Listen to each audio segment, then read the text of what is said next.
I've had these pair of Falco secateurs here that were revolving handed. I must have had them now nearly 35 or more years. That's still the same blade on there, it's never been changed. They are very good. Until I saw the price down here, which then I saw the price, I nearly fainted. When I saw the price of these, you will never ever lose them.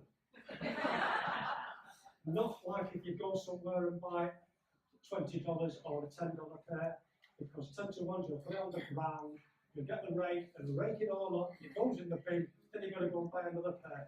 When you pay this much for them, you will never ever lose them. Loppers, these are essential, especially if you're going to a garden that's got a lot of old roses. And Aldridge don't sell these. I think they should, because these are the best pruning saws you can get. If there's anybody who works in the carpentry business, this is a keyhole saw. And it's great because you can get, when it gets a bit older, you can get right down inside where the crown is. That's what we call the crown. You can get right down in there and you can use it. Very simple. Nice thin joint, it's great. I use these for cleaning all the soil and stuff that's around the base of the tree, about the rose, before I start pruning, so that you can get into it and get right down to it. It makes life a lot easier if you do that. You bought this new rose. You're going to take it all and you look at it. It's all gold. If you left all them on there, they would all flower. But you'll still have a lot of stuff in the middle later on. When you look at that, there are 1, 2, 3, 4, 5. Nice, reasonably strong stems. They're the ones that I will be leaving off. This one, and this one, I will be taking them off. I don't need them, because those 5 now will make a beautiful shape. All the new growth will come from the bottom. A couple of years down the track, probably most of these will be rid of, because the new stuff will take over. If you just planted that like that, what happens, it gets very conglomerated in the middle, and they've got a lot more extra pruning to do. When I prune my garden, I can do 10, 20, 30 bushes in a day, mainly because I've done them all the time. It makes life very simple. If you leave them, it gets more and more difficult. Pruning is very essential. You take this off now, leave that one, and you get right down onto the crown.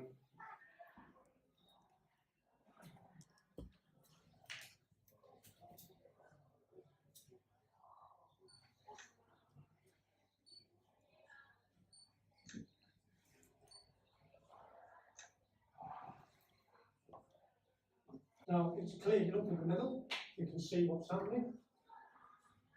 You're going to plant it. You put it into a garden. Take it out of the soil first. You can put that onto your garden. With me, when I take this home, if I was taking it home, it would be out of the pot, take out the soil and put it into a bucket of water. And it will stay there until I plant it. You won't do any harm with it whatsoever. It will help it to get established, ready to go into the garden. Water is very important. I'll talk about that a bit later. When it comes to pruning, we've got to think about where you've actually got the roses.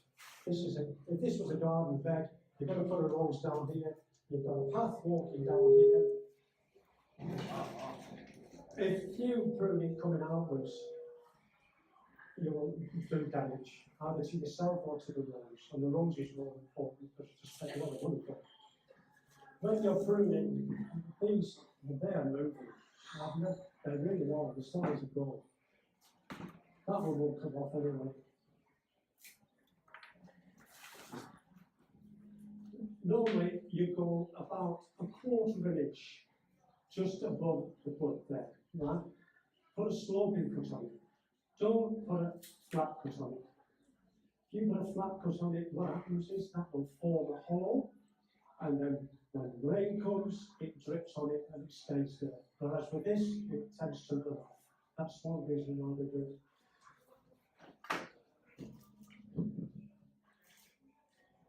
Really, that is a bit high, but I'll leave that one up there. I'll do that one as well. Leave that up. Just lay that on there like that. That gives you a nice cut, and away it goes. It's great.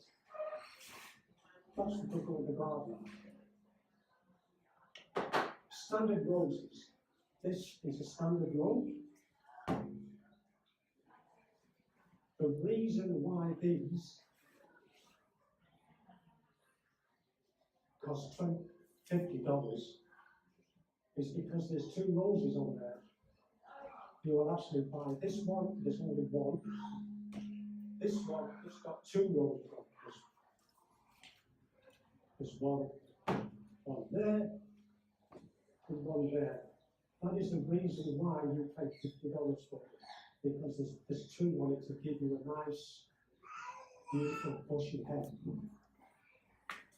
When you are buying standard roses, please remember that some of these roses will grow very tall.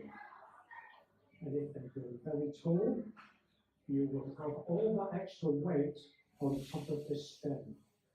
And when the wind starts to blow, they will start doing this. Still wants a little bit of TLC. I still want a little bit of looking at. There's some of these things on here, so that's why it's simple. Take that off. And that.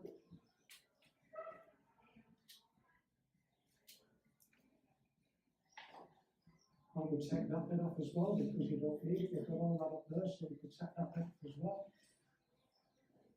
And this is the beauty of standards. You don't have to bend down to do it. Now that's going in the middle. I would take that bit off as well. Is that one there? I think. Well, no.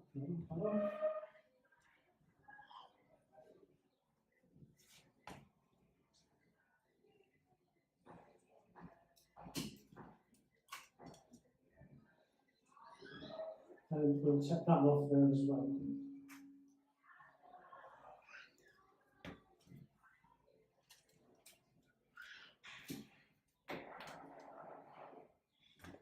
It's all laid up quite nicely. And there is the multiflora stock, that little thing that's stuck up there.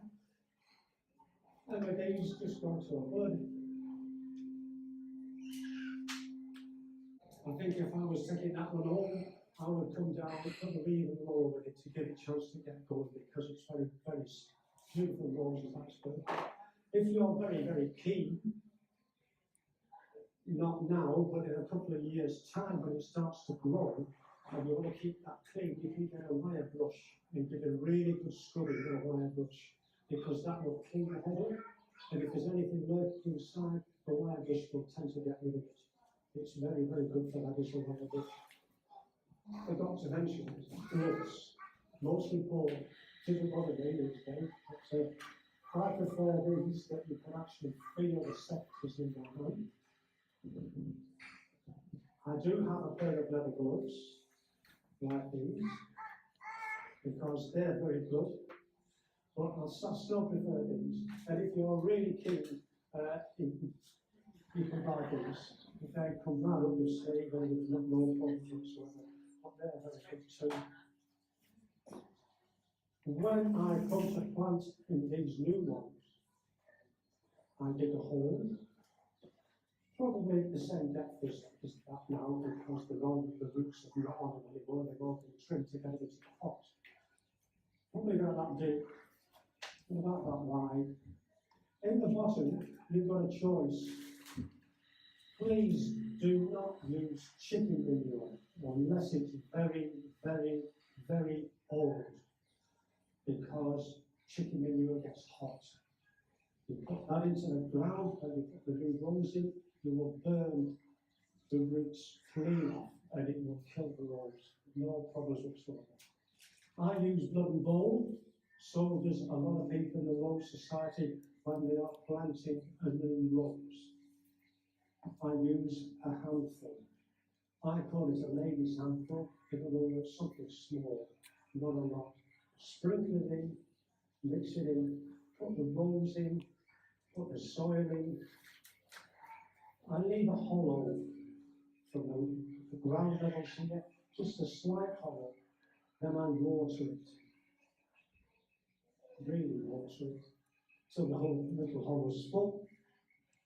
See what happens. If the water's still there after an hour or two, then you may have a drainage problem. So then you've got to look at what's down underneath that water's not gone. But normally it goes, and you have no problem with it. But this is most of it is very, very slow acting. It will probably take up to 6 weeks before the rose bush starts to feel the benefit of it. And that is about the time when it just starts to really move and go to town just to go. Great stuff, that. This is what we call slightly overdone. It really wants a good short back and sides, and probably another hairdresser.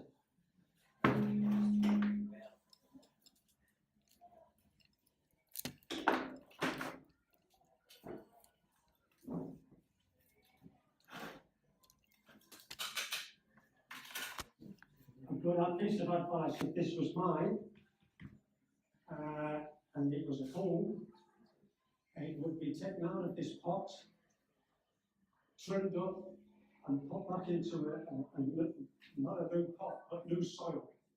If you grow roses in pots, just remember that probably every 2 to 3 years, the soil or the potting mix needs replacing, because otherwise they just run out of steam and you finish up with something like this. And that's not fair on the rose. It's not the rose's fault, it's just the fact that we haven't done it.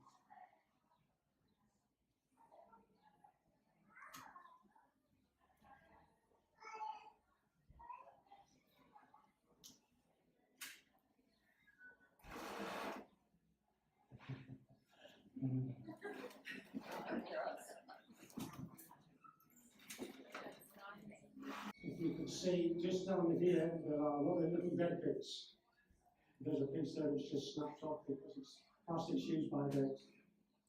And another one there. It's a shame that happens.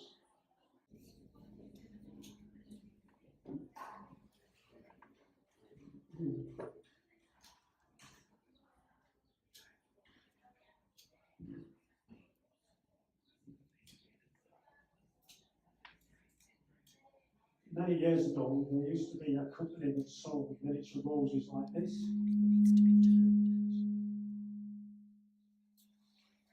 And they recommended using hedge clippers. Please, just don't use them, please. Like I was saying before about planting, you've got this rose, and you read a lot of books and you get told all sorts of things about premature and outward blood going out this way. But if you've got a plant down here, and you've got an outlet, don't worry about that. If that blood is going to be better going that way, at least you get the flowers in it. And modern roses flower on new wood, what we call new wood. Why not keep it and make sure it grows? It's well worth it in the long run, because they will produce flowers and flowers forever.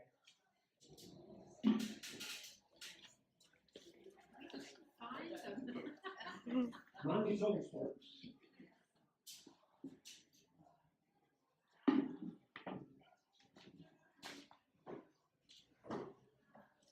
If this was a climber,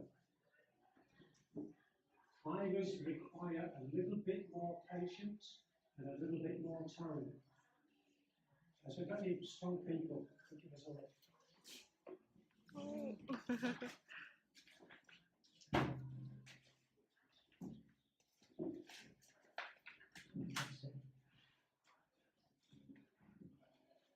can't see up there, you see.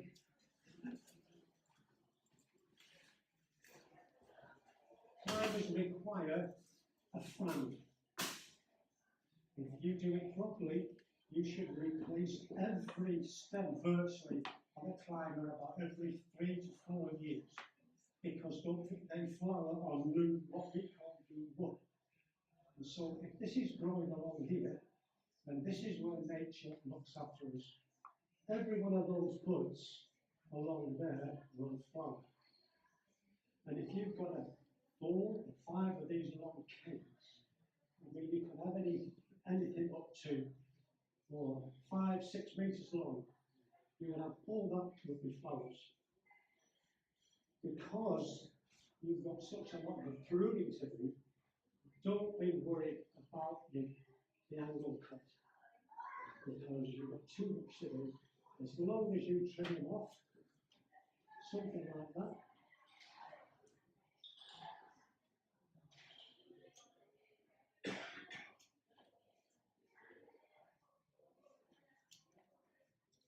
And you get the boys to get some dead bits.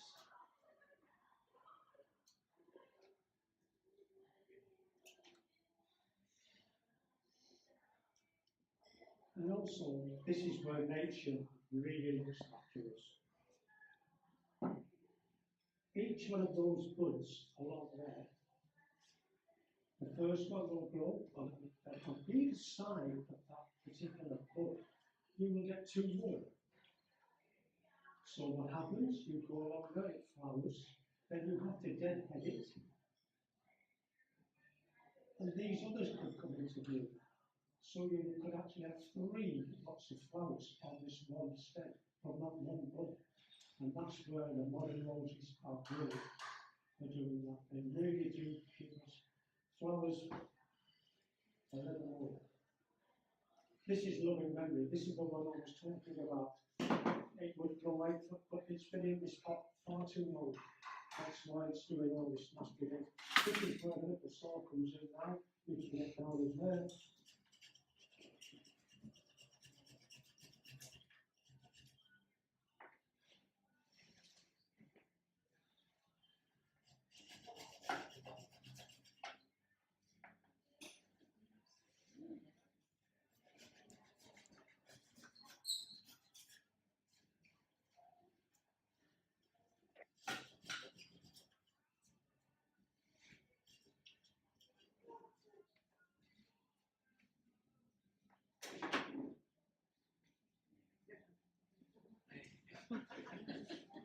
Now, a very good piece of advice.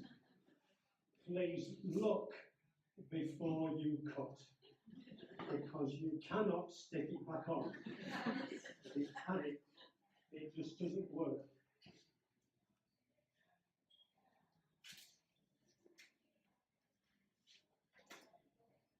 And this is the way I prune the roses, my roses.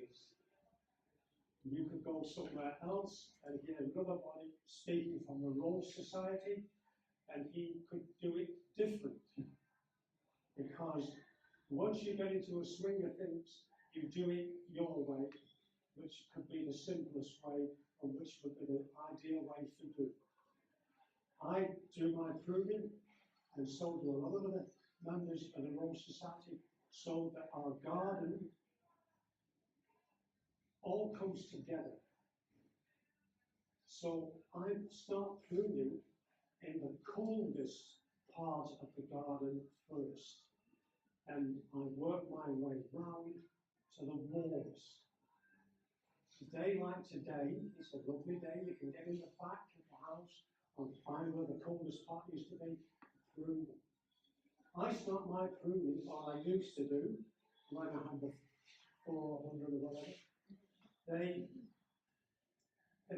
Probably the first or second week in June, and I will finish my pruning the last week in July. And the one I finish pruning in is in front of the house, where it's the warmest part of the garden. Just because it's a nice day, and it might be cold everywhere else, don't go and start pruning that bit first, the hot bit. Leave that till last. If if you want your garden to all come virtually within a week, that's what you've got to do. Because if you prune them when it's hot first, they will come first. So, like I said, that's what I've always done. Somebody else might tell you differently, but I find it works for me. Because when you show roses, you want them all in the garden to come at once, because it's very important. I'll talk about that in the minute. That doesn't look very good, even though it's got that little bit there.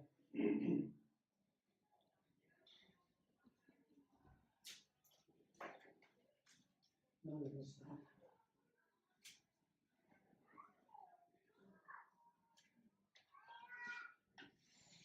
There's a little bud there, look. I'll get that one off there. There's a couple there that might decide to move.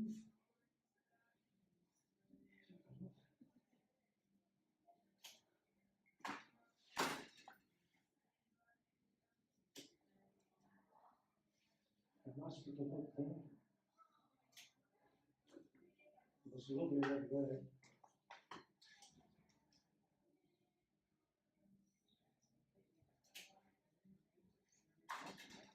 I've hit this pretty hard.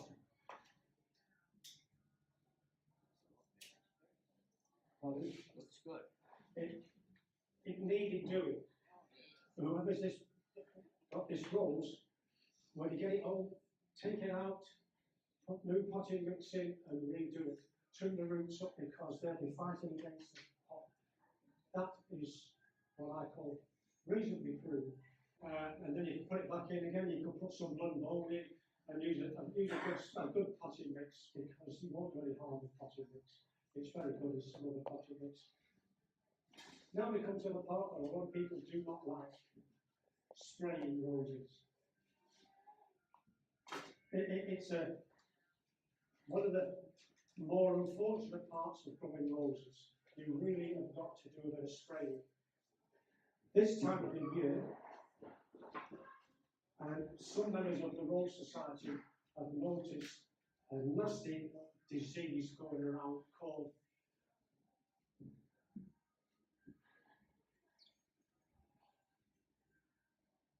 scale. Scale seems to be in certain parts of the town rampant at the moment. Scale is white, it's like a powder, and it actually sucks all the goodness out of the stem. And it will actually kill the rose if you don't hit it. Now is the time to make sure, even though you may not have it in the garden, now is the time to make sure, and this is the one spray that will actually knock the stuffings out of scale.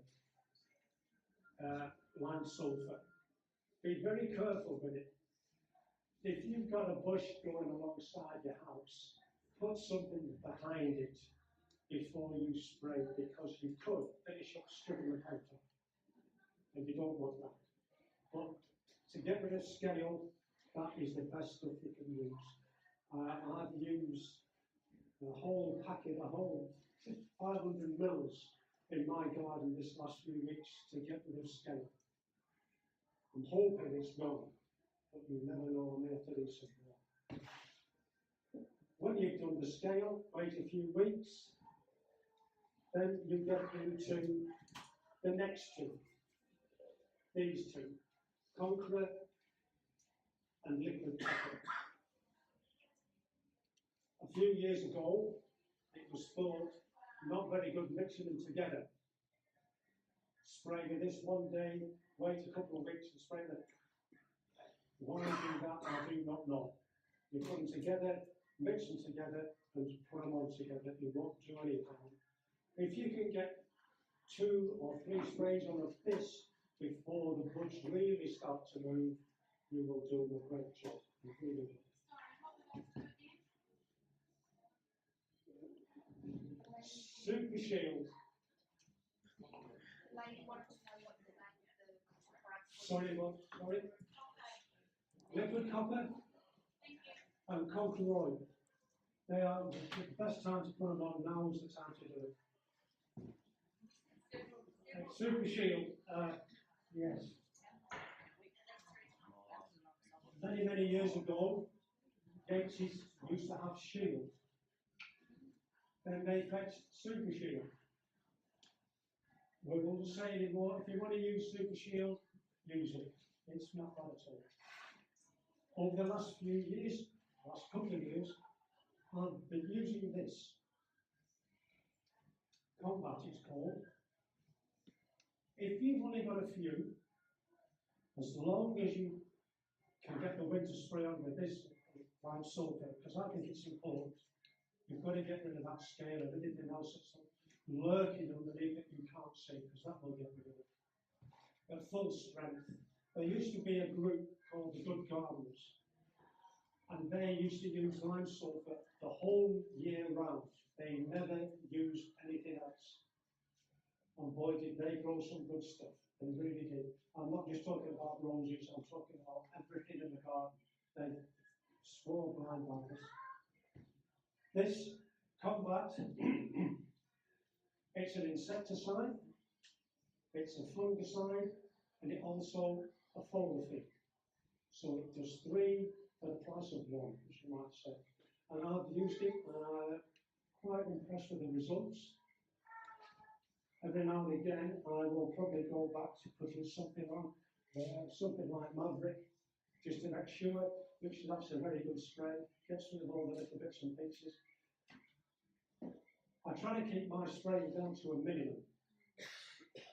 This day and age, the modern roses, some of the modern roses, are very healthy. And you don't really need to spray them.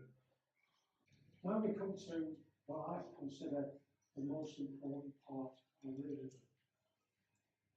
Water. Water. Roses like water. Just like a Scotsman likes whiskey, the roses like water. They require a gallon per day, not a gallon per week, a gallon per day, roughly estimated, right? You start watering, I would start watering mine probably late September. If you're going to have a summer like they've had it up north, then God help us. The water will be going on before that, but anyway, we'll worry about that later. And I don't turn my watering system off. I use it around the garden about 20 minutes at a time with the sprinklers. And a few years ago, I used to have the drip feed system. Now, if you're worried about the water being wasted with the sprinklers, the drip feed system is brilliant because it just drips the water and it just stays on the roots and it doesn't go very far. And the funny thing is, quite a few years ago now, we had some water restrictions on. And one of the chap was walking past my garden and he looked over and he said to me, "Oh, you've got the heat on the other, I don't need to turn it off because you're not wasting it."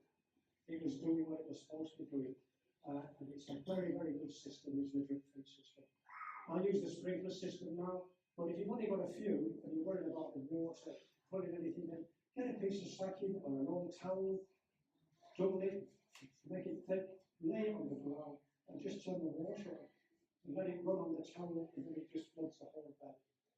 There used to be one of the best rose growers in Christchurch, a fellow called Andy Anderson. He didn't have a watering system, and that was all he had used. Was a sacking, turn the water on, and flood the whole rose bed. Makes a big difference. Then we come to September. That is when I put my mulch on in September. It's also the time I start feeding. And roses are a bit like me, very hungry. They like being fed 3 times. Breakfast, which is the first one in September. Then they have an afternoon tea, which is usually probably about 6 weeks after that. And then another 6 weeks after that, they get the breakfast. They get 3 lots of feed. If you use nitrophosphate,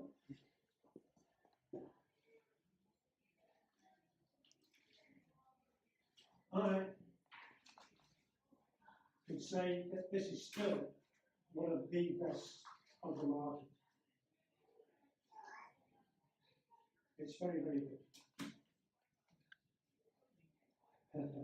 Many, many years ago, one of the very key Rosarians of the North Island decided to find out how much was the amount. He finished up, coming up with a system. He said 75 pellets is the right amount. In other words, a small handful. Just sprinkle it. Now, it's very important. Don't just throw it on the ground and go away and leave it, because you're wasting all that money you just spent. Hold the stuff into the ground straight away, because all that goodness will just disappear, whereas it should be in the ground. I do that before I put the mulch on. I feed my garden, then I put the mulch on. If you put the mulch on now, like some people are doing, you've got to go and scrape all that mulch away, then put the feed on. And then you just waste a lot more extra time. A good mulch, hay straw, anything you want, but I mean, it's well worth doing because it saves the water. Any more questions, anybody? Yes? Oh, Sonia's one down here as well. Yes? Yes? What do you do to stop dieback? Very difficult. It's very difficult to stop it.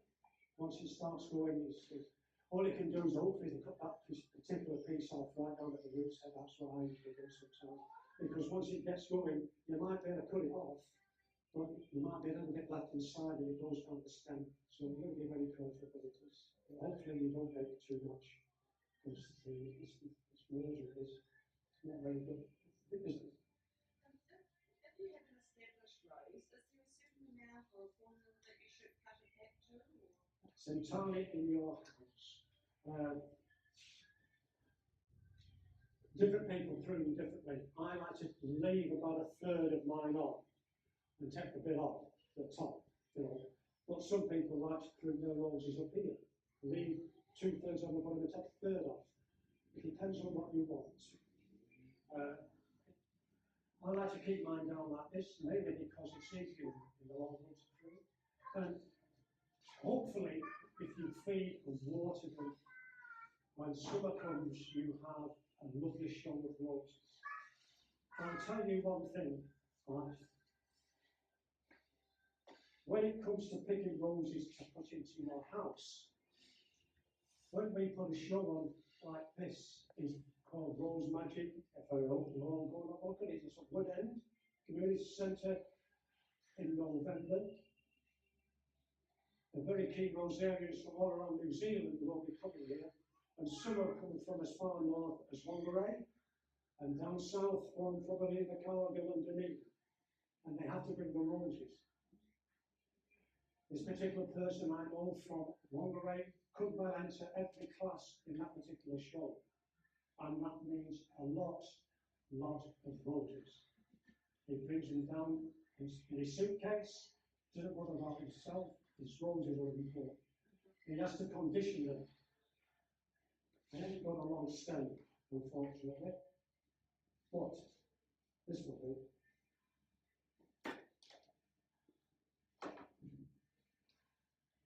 Say that's a long stem, something like this, not all crinkly and cut, it's a lovely long straight stem, right? You cut it off, go down as far as you want, cut it off there, put a long sloping cut on like that, have no bucket of water sitting by, you put about 2 inches, 50 mils if you're into modern technology, and the tap water goes straight out of the tap. You put your rose into that, you pick your rose, you can fill it if you wanted to. You take it inside, you put it somewhere cold, where the sun doesn't shine. Keep it nice and cool. After a while, you go in there, you bring it out, and you fill it. If it's a 10 litre bucket, you fill it right to the top with water. and put it back to where it was in the cool part. Then the next day, if you want to put it into a vase, you bring it out, you get your vase, and again you put about so much of tap water, hot tap water, into the vase. You can, if you want, re-cut the bottom. Don't put a flat cut on it. Whatever you do, put a long sloping cut on it. If you put a flat cut on it, it sits on the bottom, it gets got any water. So if you put a sloping cut on it, water gets into it. You leave it like that into the vase. Keep it, don't put it in direct sunlight. You should be able to keep it in that vase for up to probably 7 or 8 days. Especially if you take it out and redo it every day. If you don't want to do it every day, just do it once every other day. They should last that length of time.